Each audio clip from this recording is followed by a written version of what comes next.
In today's video, I show you the fastest method that I've come up with to scrap old HVAC units, along with some weight breakdowns along through the process. So you're not going to want to miss any of this video. Stay tuned. This is Challenge the Build.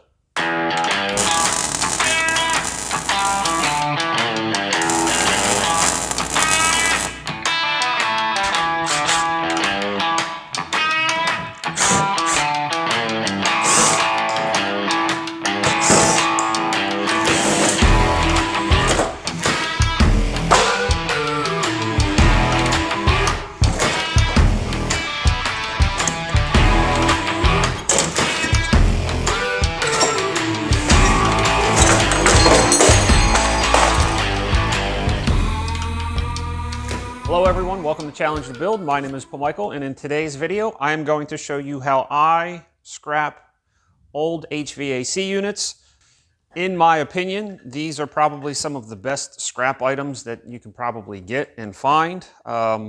They range in metal from light iron, heavy iron, some cast, brass, aluminum, and yes, even the best, which is what we're after today, the copper. There's even copper aluminum rad right here. So just a plethora of different types of metals, electric motors. But before we get into the actual technique of how I scrap these, I want to touch on a couple points. The first point being these units come with Freon in them. So before you get them, make sure you have a licensed professional remove all the Freon from them. We want to make sure that we are safe and protect the environment as much as we can. Also, safety is another critical point. There's a lot of sharp edges, metal edges that could easily cut you open like a can opener, so you want to make sure that you are wearing some safety gear. I like wearing my boots. My new favorite thing is this apron. I got this from Harbor Freight. Also wearing gloves and safety glasses and or safety shield. We're going to be using a lot of cutting devices, and we want to make sure that we can do this process as safely as possible. So those are the 2 points. With that, it is time to get involved and show you how I scrap these. The first item that we're going to get into is this particular A-coil. So when I am working on these A-coils, I like to use the compressor housing to use as a workbench. And like I said before, I am not shy about what screws get taken out and where they go. The idea with this is you want to be as fast as possible because time is money. And an old instructor that I used to work with used to say, if it don't make money, it don't make sense. So for me, speed is key. Depending on how you get these and what you are trying to accomplish, obviously speed may not be as important to you, but I like to get these done as fast as possible. So the first specialty tool that I like to use is pretty basic. Again, Harbor Freight. These are big cable cutters. These are the best things and the quickest things that I have found to strip these apart because we need to separate these. So all that's involved in doing that is simply cutting the copper.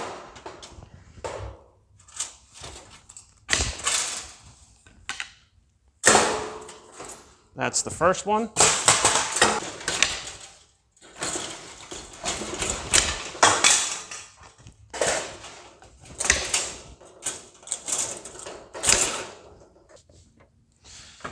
So now this part is where things get a little interesting. Kind of an uncommon tool that you probably have seen used. I actually have some older scrap videos in this channel, and I used to use a Sawzall to cut down these. Something gave me the idea to try to use a circular saw because of copper being so soft and aluminum being so soft. An old circular saw actually works really well for cutting the end tubes off, because now what we want to do is we want to clean the aluminum copper radiator. You can turn in your aluminum copper like this, but they're going to give you a dirty price because it's got the similar metals. It has the steel banding here, and then it has the copper tubing here. So if you can take a couple of seconds or minutes and cut off the copper tubes, pull off the end plates, you can get paid for the copper. This becomes number 2. I'm going to show you how I completely separate it. Or you can make one cut, and then the scrapyard will give you a special price for the rad ends. They call these rad ends. So using a circular saw, I make 2 cuts. My first cut is I actually cut off the end tubes, and then I recut to cut the plate off. So that's what I'm going to do now. This is where safety also becomes an issue. Make sure you have gloves, protection, PPE, shield, glasses. I'm actually going to use glasses and a shield at the same time. And then it's simply just a cut.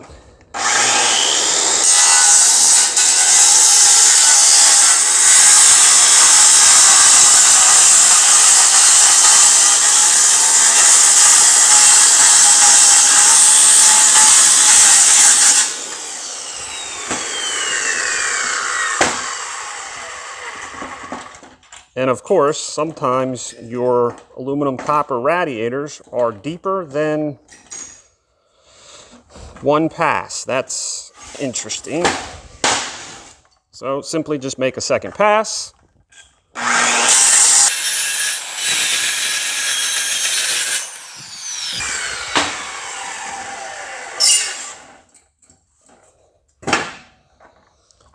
And then let's see if we can get through on 1 pass. Maybe my circular saw was down.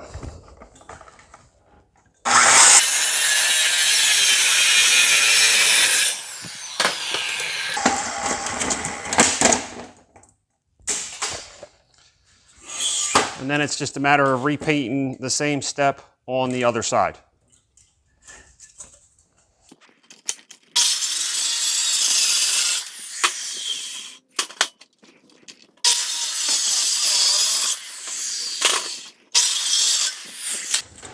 Like I said in the beginning of the video, this is my method on how I scrap these units. This might not be exactly what you're used to seeing or how you do it. This is just simply showing you how I do it.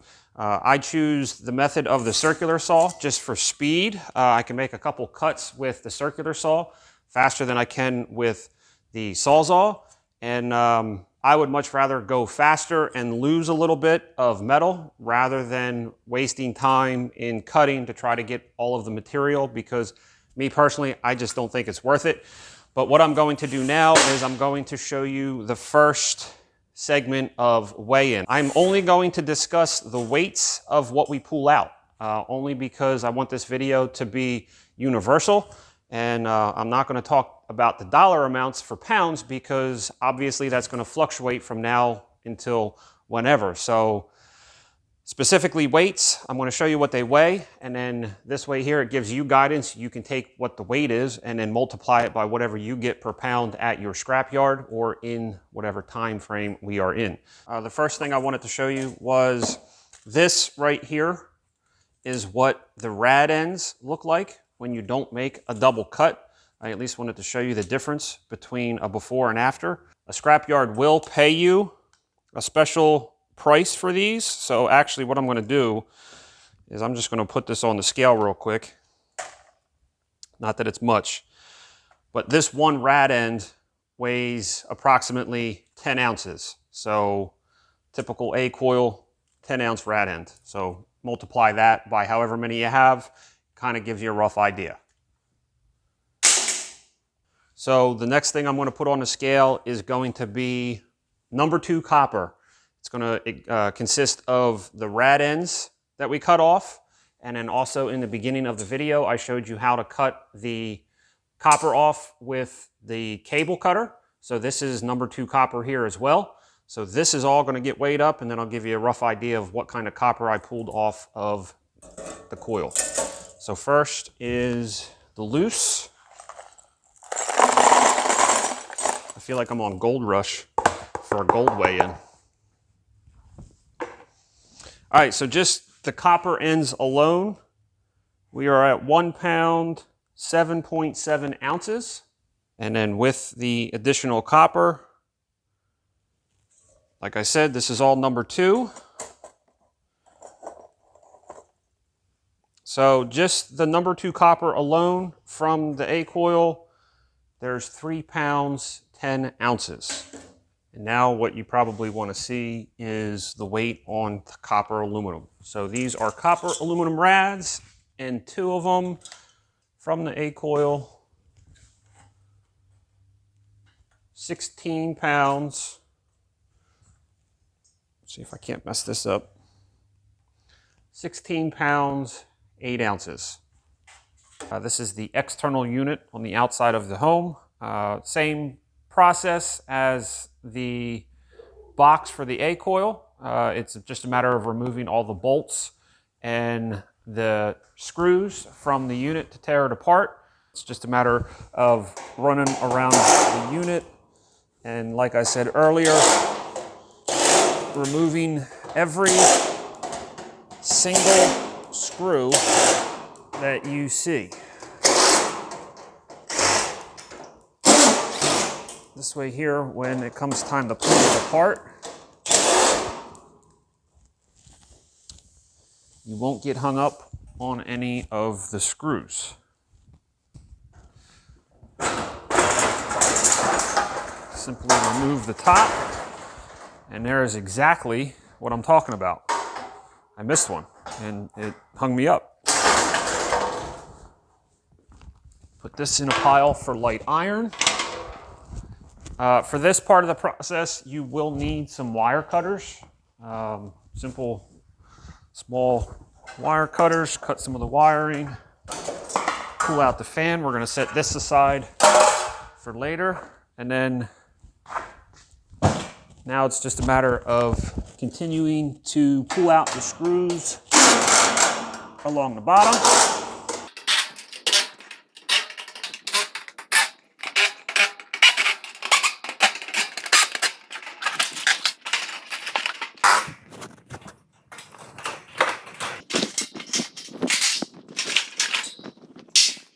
It would be helpful if I listened to my own advice.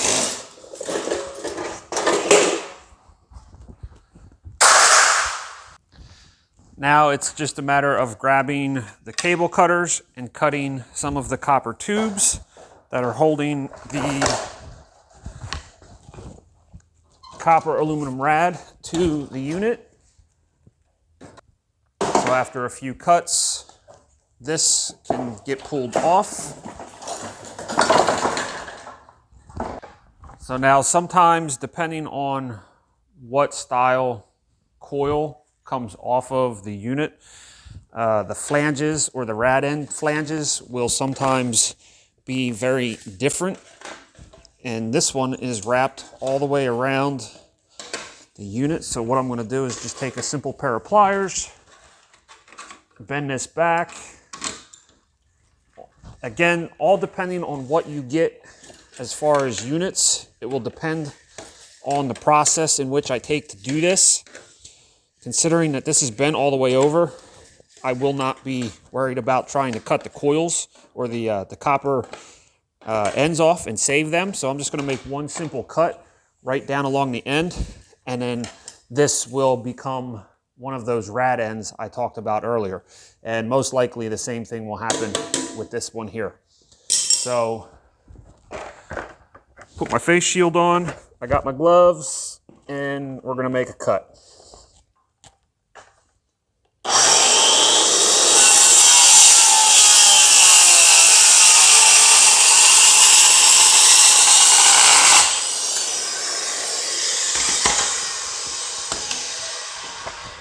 So that is a rad end, and that'll go in a completely separate pile.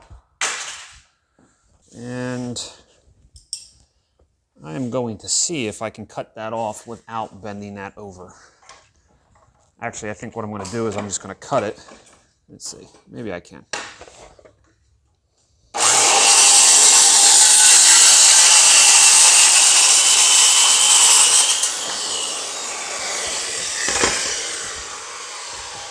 Just like so. That's another rad end. Sometimes, depending on how you cut them and what they look like, sometimes you get lucky and your little copper tubes will fall off. If so, that's just a little added bonus. But that's where it comes into play as far as what's it worth for your time compared to what you get. I prefer to just cut them off and be done with them, because ultimately this is what I'm after. The rad ends, you know, that's just extra money. But this is the piece that I am after, the copper aluminum. So now all I do is, this is going to be difficult with my hand, is compress them down.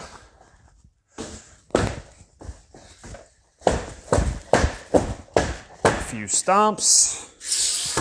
Same thing. A few jumps. One more time.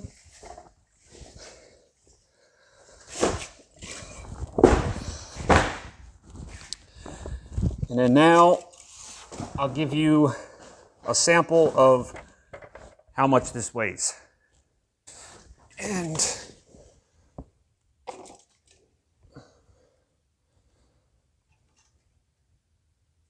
I don't know if you can see that. 33 pounds and 2 ounces approximately, so call it 33 pounds. So this is a 1-inch thick copper aluminum radiator that came off the perimeter of the compressor. Now it's just a matter of taking the cutters and cutting the copper tubes off.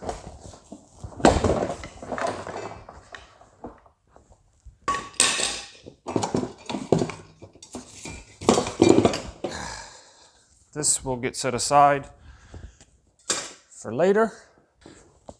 Then it's just a matter of taking the compressor bolts out. These are always generally 1/2-inch bolts.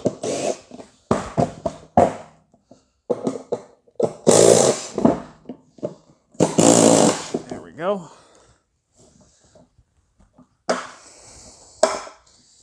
And I'm also going to put this aside for a moment as well. So now for the weight on the light iron. Balance this bad boy on there.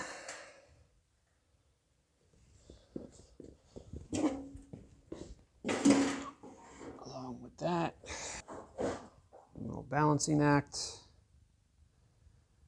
All right, so the total light iron weight for that particular unit comes in at 68 pounds and like 10 ounces. So we'll call it 68 to 69 pounds, not 6 to 9 pounds, 69 pounds.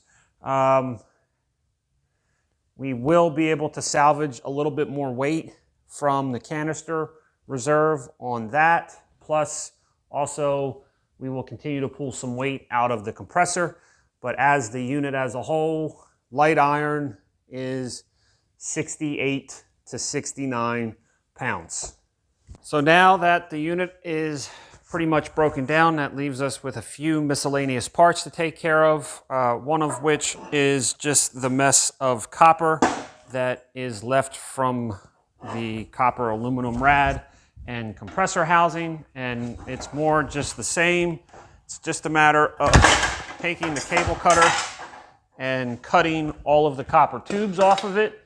I would say 90% of the copper that comes off of these units is going to be number 2 copper. Now, one question that might be asked a lot is, what is the difference between number 2 copper and also number 1 copper? And I'm going to kind of show you that right now. Let me cut one piece off of this here real quick.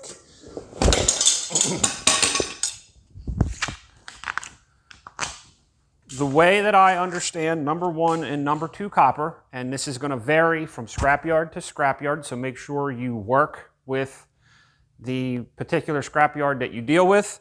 If you have any questions, I'm sure if you talk to them, they will be able to guide you in what their process is in determining.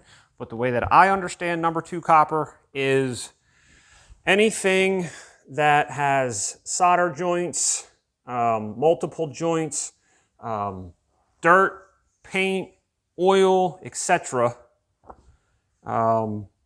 Is considered number 2. Just think number 2 would be dirty copper. Number 1 copper would be anything such as this, anything that has no solder joints and it is completely free of other debris. I take my cutter, and if, again, this is all depending on what kind of time you want to invest to get the best bang. If you wanted to, you could come in and take your cutter and cut each of these tubes off this manifold piece, and you would end up having 1, 2 pieces of number 1 copper. That is this piece here. I will actually do that too, and then I'll sort this with number 2 and then be able to gain a little bit of profit just by taking a couple seconds and cutting these tubes. I will do that right now.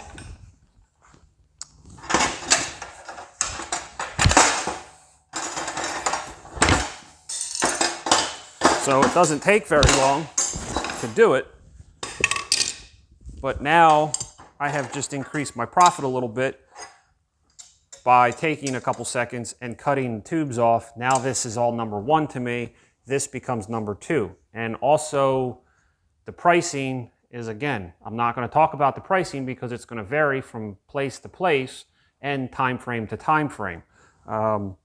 So what I have seen is there's generally like a 30 cents difference in pricing from number 1 to number 2. So that is that process there. Another piece that we have to worry about is the electric motor. The electric motor has a little set screw right here. That can be taken care of with a pair of vice grips. I take a pair of vice grips. Sometimes these come apart smoothly and sometimes they do not. So let's see what kind of effort is going to need to be taking this off. There it goes.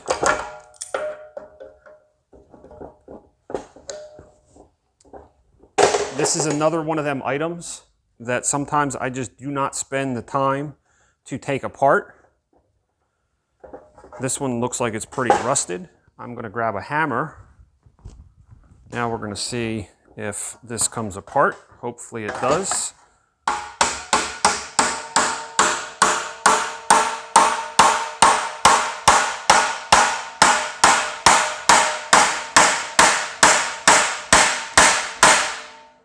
And that's about all the time that I'm going to put into it. That to me is not worth it. Sometimes what I'll do is I'll take my grinding wheel or a Sawzall and actually cut the shaft of the motor to separate this. But again, this is one of those moments where you have to determine how much it's worth your time to separate these to get a better price. I can submit this to the scrapyard and I'll still get paid electric motor price for this. So this is going to go off to the side because I'm not going to invest any more time with it.